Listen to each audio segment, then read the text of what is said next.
here. We're back in the office. We've been kind of doing the random Zoom lives, but we're just gonna kick back and chat up with our guest today, Mr. Josh Wiesler. Wiesler, man. Almost. We like 4 times. We'll get it. Re-record it. Cancel it out. Yeah, exactly. Yeah. So if you're first tuning in, or you can follow us a little bit, we're trying to have people onto our podcast that are helping us out in our real estate journey. People that are our peers or our mentors that are helping us along the way. And Josh has recently launched a real estate consulting. Yep. Is that what you're calling Company. it? Yeah, it's a consulting company. And also a podcast to go along with that. Yep. And Josh has actually helped us out here today. We kind of had our first consultation with you. Yep. And really helped us out through some issues that we weren't really considering, and actually a big decision in our business right now, and you help bring some clarity to it. So yeah, you smoothly guided us. Yeah, Guided sure. us through Guided the us. decision. Yeah, exactly. That works. Yeah. So Josh, you've been in the real estate investing space for quite a while. How many years has it been? I can't remember if it's 15 or 17, but it's definitely been over 15.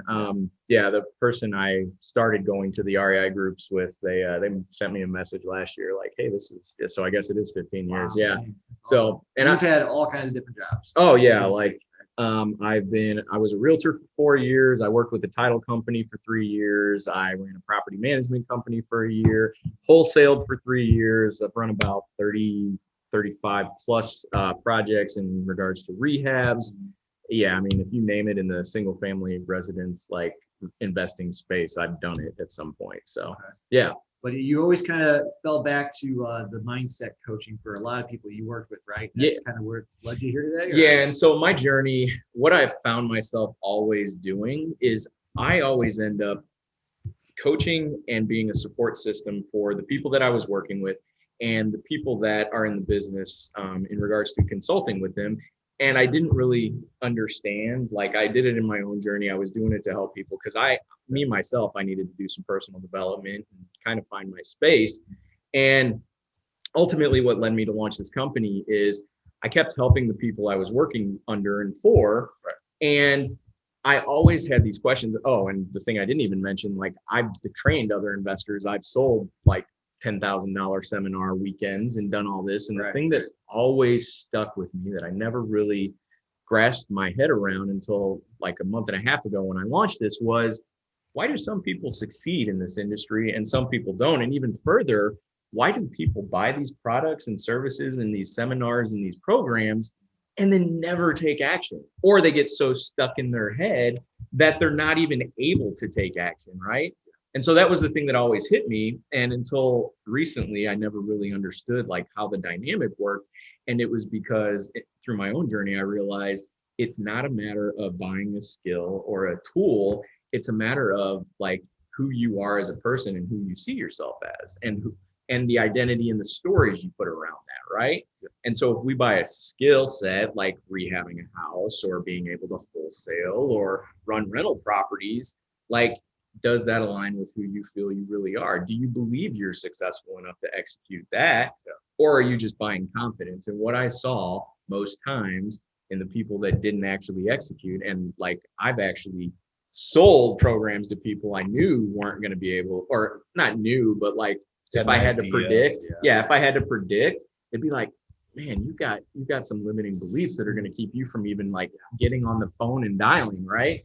That's how I got started in real estate investing. I went to a weekend seminar and it was a high dollar coaching program. Oh yeah. We ended up doing it, but it was a room of like 300 people. And like when we get up and finally, they get the whole group together. I finally went through with the mastery coaching program. Yeah. They're like, there's 20 of you here. I'd say 70% of you are going to give up on this. Oh, without a doubt. And the rest of everybody else in this room, they might go out and try to figure out on their own, or they're never going to do it. Well, and I'm sure you've got a story like that too. Right? No, I was gonna say like that's even worse. Like I originally went to college to be an engineer, and when we sat down for that, whenever we first go in, after it was called, but we first go in, orientation. The lead professor came out, and he was like, only 2% of you are gonna make it out. The rest of you will get a degree in microbrewing, and that's about it. Right, and for me, that's the same thing that happened. I went to a commercial. My first event was a commercial real estate, learning how to do mobile homes, land, and storage facilities. I love the information. I love the program. I'm going to implement it at some point, someday. This was 15 years ago, right? And so, but they said the same thing. They said there were 100 people in the room, and they said 3 of you may do a deal. Yeah. Right. And so for me, like, I was like, I'm going to be that 3%. Like, we get so amped up on the presence of the people that are up in front coaching and training that, like, that's what we want to model. And what do you tell us? Like, those people are projecting something that you want to emulate. That's Right. a nice sports code, isn't it? right. Yeah. And so we get so wrapped up in the energy of the people that we want to be that are on stage, because we deep down, we want to be that person, right? But when we want to be that person, that means we don't believe we actually are that person right now. Right. And so what happens is, well, if I buy that program, and if I execute that program and I can execute that program, I get whatever they have, right? And so we try to buy into it. Well, in reality, what happens is we pile that purchase on top of those feelings of not being good enough to begin with, and then we don't execute those projects or those programs. And what ultimately happens, I call it, we get investment trauma. We invest in a product or a service, or a lot of times a tool like a CRM or a website, but you're not going to solve all my problems. Right. Oh, if I just set up my website right, it'll magically help me talk to sellers. Like, no, that's not how it works, right? And so our industry, the opportunity I saw for our industry was, look, if I can help investors make decisions based on their, and you guys experienced it just today. Yeah. You guys were up against the decision, and it's a yes or no decision, right? And for me, when I come up against those, it's either got to be do we cuss on here? It's got to be a heck yes. It's got to be 100% yes, or it's a no. Hell yes. Right, there you go. Okay, hell yes. But what ultimately ends up happening, and you see it a lot with new investors, and you see it even you guys are relatively well established. You guys have a great vision. You guys know what you want. But this one decision, is it going to derail our vision, or is it going to help get there? And if we don't have a guiding system in place to help us help us know which direction to head out of our intuition, out of our feelings, out of whatever system you're actually meant to work through, we start going outside and trying to get information. We start looking to other people. We start doing research on YouTube. And ultimately what that happens is it just creates noise. So, go ahead.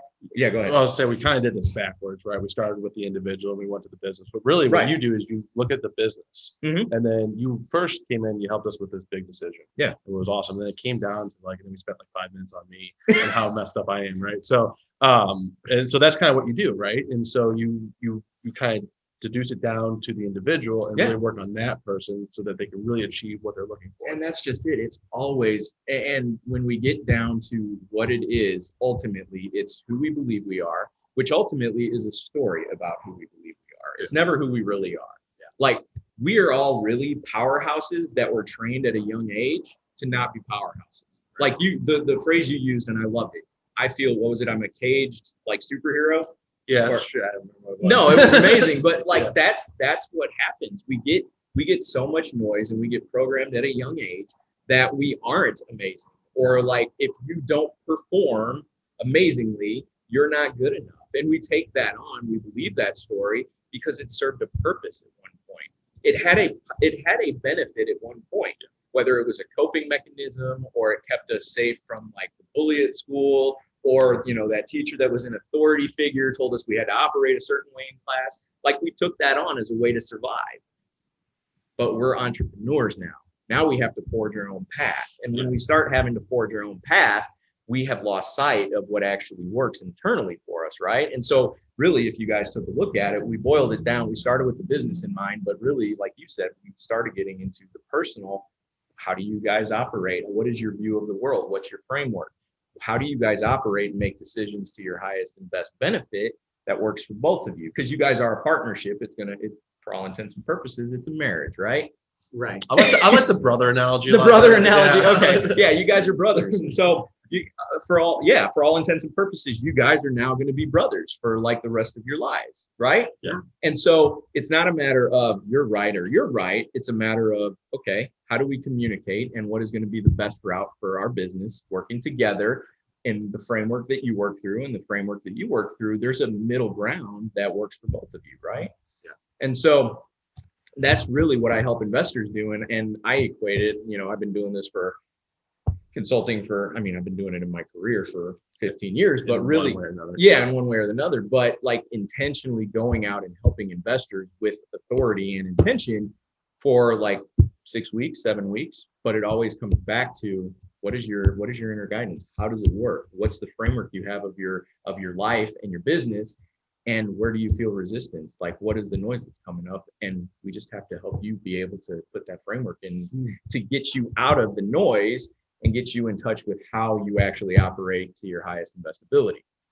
Yeah, Always. I've seen so many partnerships where they didn't have a shared vision or they weren't aligned. Yep. One person goes off this way and then this one's the other. And then before you know it, you're on two totally different paths. Yeah. And what that actually causes is lack of clarity. Yeah. So you guys have to start with a shared vision in mind, especially if you've got partners or you're in a marriage where you're business partners or whatever. Clarity on your end vision is highly important. Now, what we also established by working today with you guys is you each kind of view what that end result and that vision is going to look like for each of you, right? Yeah. And that's just it. You guys had a clear vision on what the end number was going to be, but how you actually knew you achieved it is completely different for both of you, right? Yeah. That was really powerful, I got to say. So we have a big, hairy goal for 100 doors in 5 years. Right. 100 rental doors or properties. Right.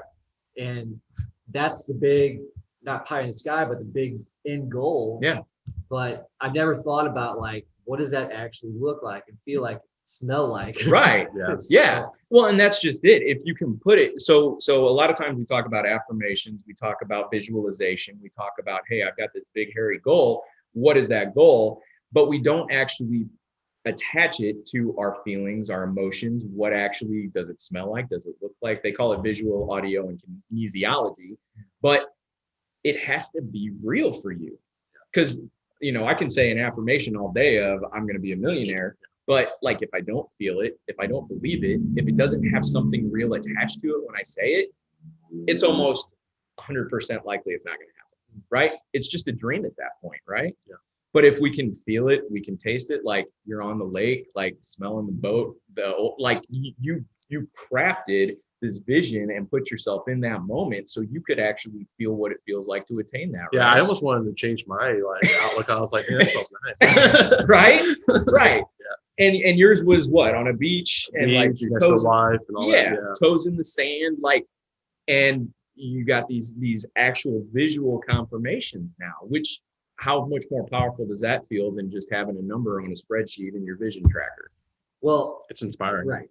Yeah. Right. So like every house we close on or every deal that we flip, like it's one, you can imagine that. Right. You're one step closer to being there. Right. And then you reminded us too of you got to have something like that for every different kind of goal in every area of your life. So that gives you more of the to get there. Right. Because how much more powerful is it to, like, if you wake up and you're having a bad morning, which is just another story, but you hear it all the time, like, oh, my alarm didn't go off and now I feel like I'm behind, right?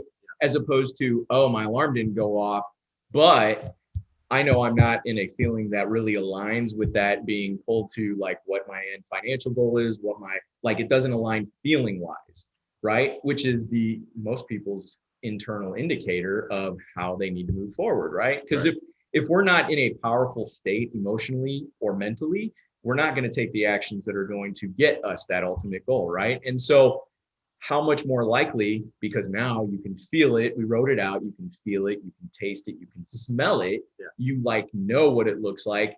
How much more likely are you going to be able to go, okay, you know what? I'm not in a state that actually gets me closer to that goal that I know because I can taste it, I can feel it, I can smell it, I know what it looks like, I know what it feels like to be with my wife on the beach, I know what it feels like to be on the boat.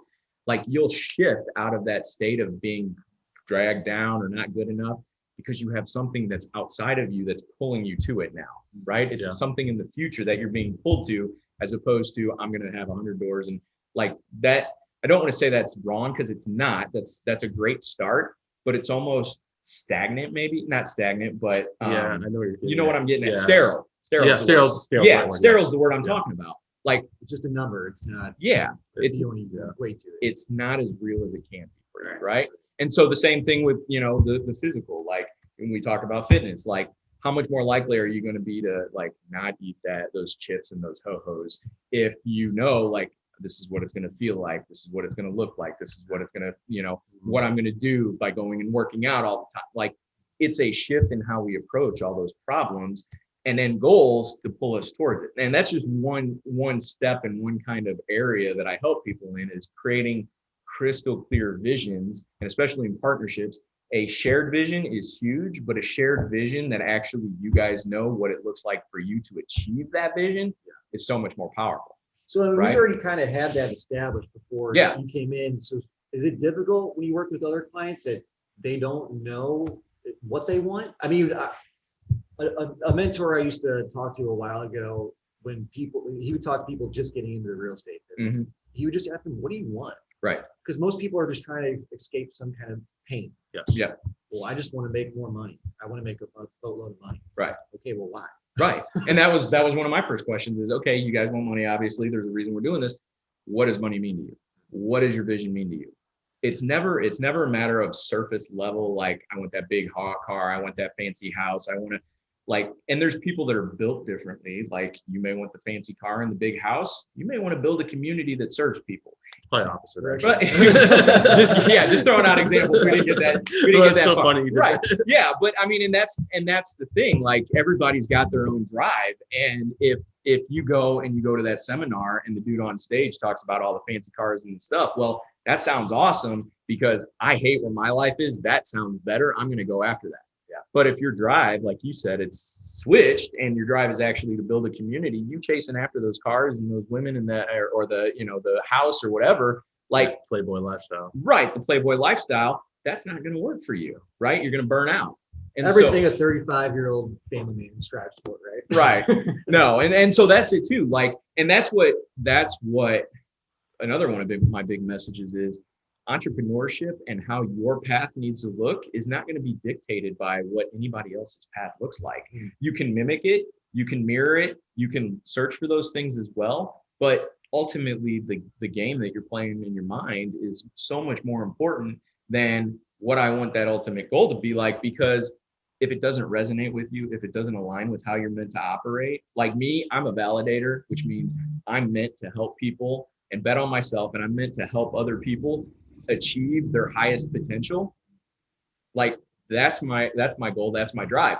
For the longest time, I thought it was make money, have a nice car, build a huge house. Like I am going to speak on stage, by the way, that still hasn't changed, but like the reason why I'm doing it has changed, and it actually never changed. I just really got in touch with what I actually wanted to do. You own it. And then you own it. And then you're now putting that out to the world. Right.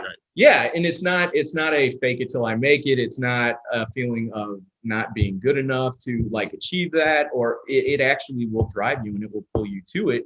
And you have a different energy around it. Like you have presence, you have poise, you have authority, you have like all of these things that resonate with your message. Like you're authentic, you're real. You can step into it with power because you know it's right. You know it's true for you. Does that make sense? Yeah. 100%. Yeah. Talk about that fake it or make it a little bit. I know I saw you did a video about it the other day. We kind of touched on it today, but yeah. So I love when people talk about fake it till you make it. And I made a post about it, and it was one of those things where you see these entrepreneurs and they're talking, and real honesty, like I've seen it actually come back and bite people in the butt because they like, oh, I'm going to fake having a team. And so it'll make me look important, or I'll fake having this fancy car and like rent it. And ultimately in the back of your mind, subconsciously, which 95% of the stuff that we do on a daily basis runs through our subconscious. Only 5% is actually conscious, which means a lot of people try to go and force things in that 5%, and it'll never stick because you got that 95% working against it. And that's exactly what happens in fake it till you make it. It happens a lot of times with affirmations too. You tell yourself you're a millionaire, you don't believe it. It's not going to have any power behind it. It's not going to be true. Fake it till you make it is the same thing. I'm going to go out and tell people that I have a team, knowing full well in the back of my head I don't. I'm going to unintentionally bring attention to that so that I get called out on it. you mentioned something about those affirmations. Like it's not in your best interest to say I am a millionaire, I am a millionaire a million times over, but to say I am working towards the goal. I have a millionaire mindset. I'm going to speak on stage. I'm going to. That's a healthy affirmation, it sounds like. Right. And so there's a book, Secrets of the Millionaire Mind. They talk a lot about it, and it's declarations is what they call it. And a couple of the good ones that I highly recommend that book, and I recommend printing out the declarations. I actually had it. I used to office out of this area, by the way, right over there, and I had it taped to my desk. And one of the big ones is I will only entertain empowering thoughts, which is something you can control and you can do, which means you have to bring awareness when you're not being empowering of yourself. And then the second one was millionaires don't think either or, which a lot of times it's either or. Millionaires and successful people think both. How do we make this work together? How do we make it work in a way that works for us, works for somebody else, and not doing it maybe the way that it works? And that's kind of the decision process we went through with you guys is regardless of what the outcome is, it doesn't matter. But are we limiting ourselves before we even get the chance to make that decision, right? It seems like you have to establish your vision to be able to operate at a high level, because every big decision like that you're going to make comes back to just this aligned with my end goal, my big vision. Your big hairy goal. Yeah. And so that's one of the things I always work on when we start is clarity on your end goal. Because if you can have it clearly and you can see it, taste it, feel it, it's much more, you guys are much more capable of actually, when you come to those big decisions, first off, having confidence that you're not going to screw it up. Right. And secondly, having the courage to make the decision, which a lot of new investors actually struggle with I don't even want to do it. Well, and I'm going to kind of go down a rabbit hole here. Oh, please do. Right. A lot of that courage, and we kind of talked about it with buying those products and those programs, is the courage comes from knowing everything's going to be all right on the back end. But it's also comes from knowing that fear is almost like a guidepost and a gatekeeper. Fear isn't meant, like, it was built in us back in the day. We talk about it like with the saber-tooth tiger, right? It was built. It was a like lizard brain type thing where, right? It's a safety mechanism. Well, we're not running from saber-tooth tigers anymore. So what good does fear do, right? It actually shows us where we were programmed and where we can head to have growth. Fear shouldn't deter us. Fear should be a signal to say, hey, this is where your next opportunity is. You guys just need to head that direction. For me, one of the big ones that hit me was I was afraid of being seen, and I was afraid of putting out content, right? Like, I didn't want to be seen. I was also afraid of making money, like, because as we talked about and I shared, like, if I started making a bunch of money, my status would be more than my dad would be, and I didn't want to outshine my dad and all this stuff. And but those are the programs and those are the stories that we've told ourselves over years that we picked up along the way that aren't actually real. The only two fears we were born with, fear of loud noises and the fear of falling. That's it. Everything else is learned. What about snakes? You learn that along the way too. But then if you look at it, like, there's people in India and like snake charmers, they're not afraid of snakes, right? It's a learned one, right? One fear for many people is fear of spending money. Right. So if you're afraid to send out 5,000 mailers or to buy that system, like, how are you ever going to get over? I mean, it's all about coming back to having the courage to know it's going to be all right. Right. And so you touch on a piece there. The courage, it also depends on what your intention is with why you're doing it, right? Yeah. So we talked about, like, if you're going to send out that 5,000 like piece mailer set, what's your intention behind it? Is it are you having fear because you're afraid of making the wrong decision? Are you having resistance because I don't really want to do mailers, and what I really want to do is actually talk to people directly and go out and network? But did I pick up mailers from a program I went and saw, and that's what they say works, and that's a great contact rate, and I know I can make more money? Yeah. Like, if your intention and your alignment isn't on par, then that fear may be genuine. And that's where it's really important to know where you're guiding, like, where your emotions are, where you want to be, and what you're actually doing things for. Well, if you're afraid to pick up the phone and talk to people, you probably shouldn't spend a bunch of money on getting the phone to ring.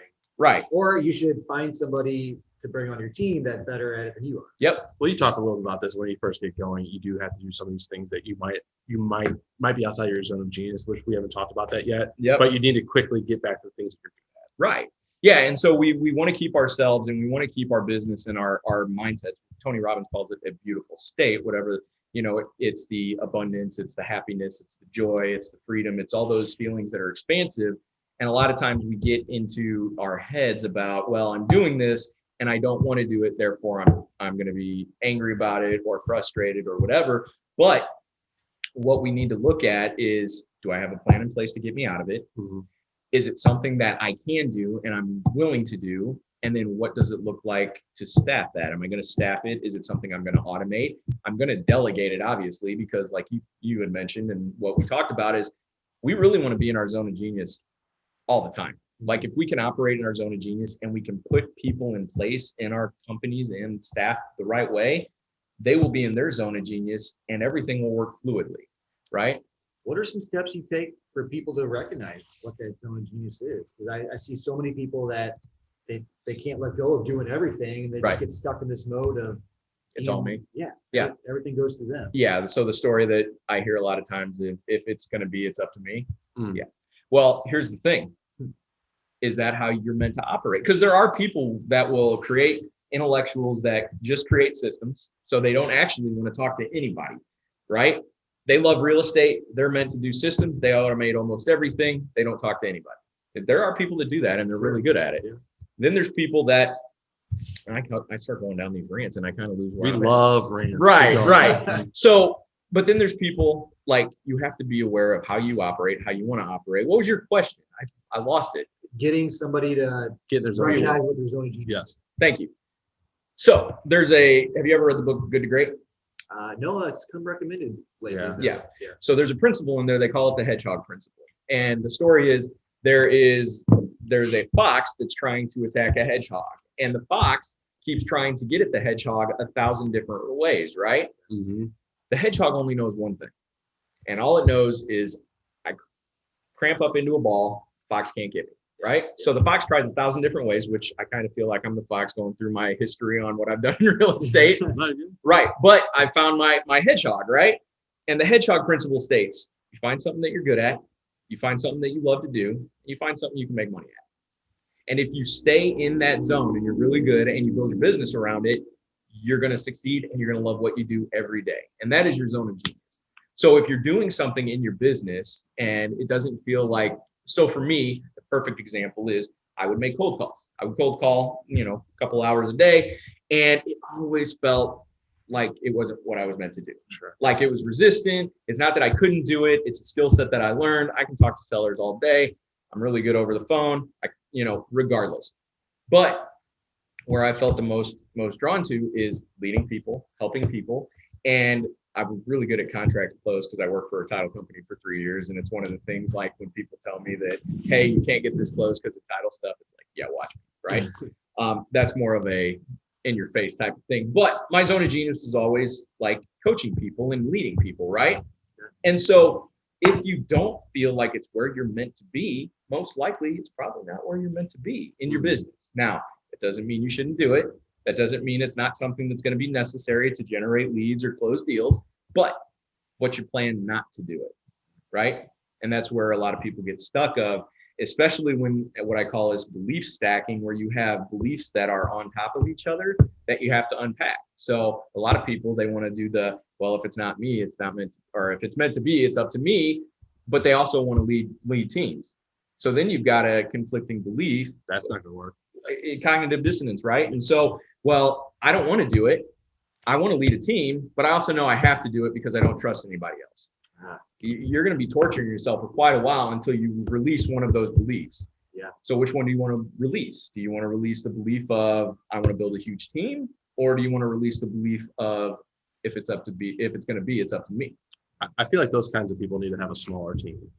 They definitely need to start. Now, what ultimately happens though is they feel that conflict and they start building a team. They'll bring somebody on board. They may bring two people on board, and then they start, as we talked about, that upper limit where you start having some success and it becomes real. And then you still have to let go of that belief of, well, I don't trust other people. Yeah. You have to let that go in order to expand into who you are and that belief of I want to run a big team, right? Yeah. Because if you don't, what's going to happen is you hit the upper limit on that, and then you start sabotaging. You see it all the time. I've coached people. I've helped them build their business. They went out, made $1 million, but they also had that belief in the back of their head, well, I'm not good enough to really run a business that's $1 million business, and they end up losing their money in 2 years. Same thing with lottery winners. The lottery winners that win money, almost all of them lose all of it because they didn't feel like they earned it. No. And they're not built to own that much money or have that much money, be a steward of that much. Touch on what you mean by built a little bit.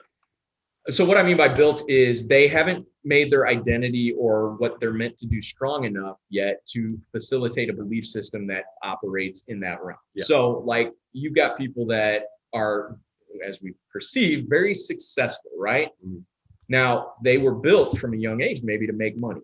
If they really have money, which you find out sometimes isn't really the case. It just looks like they do. Anyway, that's a whole nother story.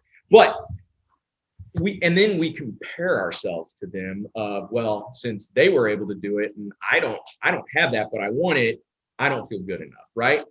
Your identity hasn't been built yet strong enough to be operating in that energetic, in that arena of having that much money.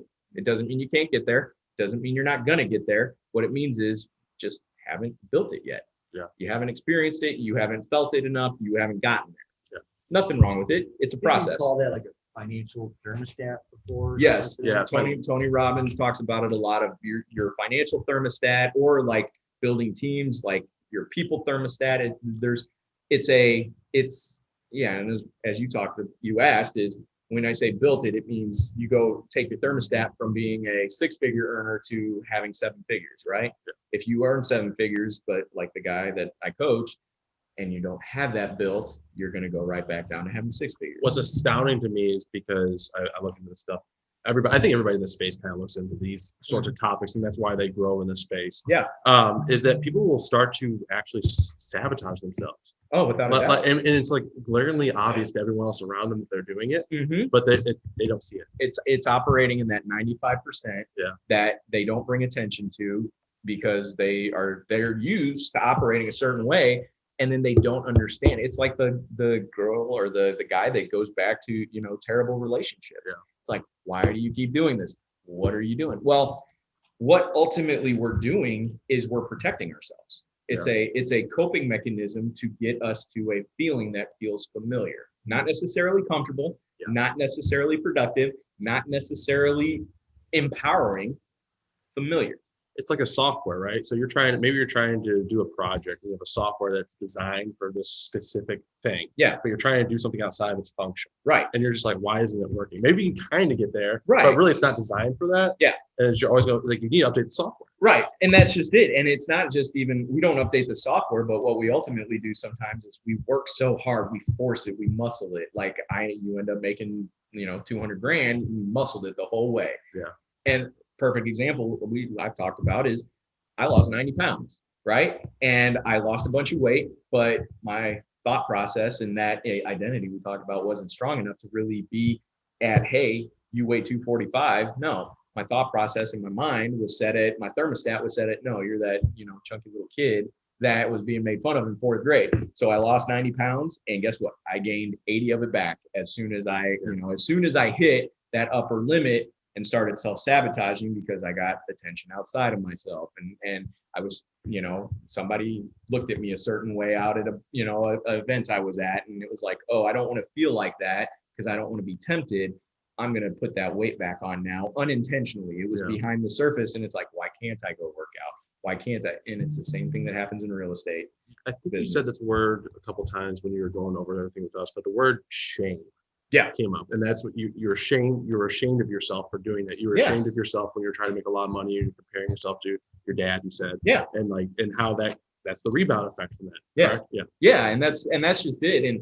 And there's guilt and there's shame. Guilt is, I feel like I did something incorrectly. Mm-hmm. Shame is, I am wrong. Yeah. Right. Yeah. And so your whole being. Right. Your whole being, your whole state of being. Like, if I'm not making, 7 figures, I'm not good enough. That right. Any type of story we tell about ourselves that's I'm not, and followed by a descriptor, that's shame. Yeah, I'm not good enough. I'm not smart enough. I'm not beautiful enough. Like whatever your descriptor is, it's a form of shame. It's taking us away from the abundance and the empowerment of who we actually are, right? And all it is a story. That's all it is. But it's a story we believe. It's a story that we took on at some point that now, like kind of like we talked about, you're going to run into those overlapping stories. Which one you're going to let go of? You're going to let go of the one that's around shame and let that go? Or are you going to let go of the one and start self-sabotaging, even though it's meant and it's bringing you into more abundance and more success and more money and all of this? Well, unless you're aware of it. There's the other option where you just kind of keep grudging through and you hate yourself and all that. Oh yeah. And that is, well, at the end of the day, the world doesn't give, the universe doesn't give a shit about your story in your head, you know? Oh, well, true honesty. No. And that's the thing. The universe doesn't care. The universe will give you exactly what your belief system operates at. Yeah. What it tells you, or what you're telling yourself you are, is exactly what the universe will deliver. And we talked about that with the belief system circle. A lot of people think, and a lot of people understand cause and effect. You know, Newton helped everybody out kind of with the science theory behind that of when there's an action, there's a response. But what, especially in real estate, if you look at it, it's not a cause and effect. It's a belief, then a cause, then an effect that validates that belief system. So it's just like you guys buy a house, right? You're going to go rehab it. You're going to, you bought the house. That's an action, right? Mm-hmm. But if you don't have a belief system that you can buy the house, you're not going to buy the house. If you don't have a belief that's set up on how you're going to rehab the house isn't going to be rehabbed. Like how you plan it out, it all starts in your mind. It all starts with that belief, right? Yes. So that's where the real change happens, is we start to reprogram that belief system in the personal development field. We call it reprogramming or reparenting, as we've talked about today as well, of changing those belief systems. Yeah. We reprogram them. We and it's not even a matter of reprogramming. What it is we let go of that programming and we replace it with more empowering program that helps us move forward, right? Because we start putting new systems into place mentally that we can enact when those times come. Man, we are getting deep on some heavy stuff here that, I'm not smart enough to comprehend some of it, but that's a story. You got it. Yeah. There you go. Yep. You go. No, this is all great stuff, Josh. What's your goal? What's your vision with where you're going to take this new company?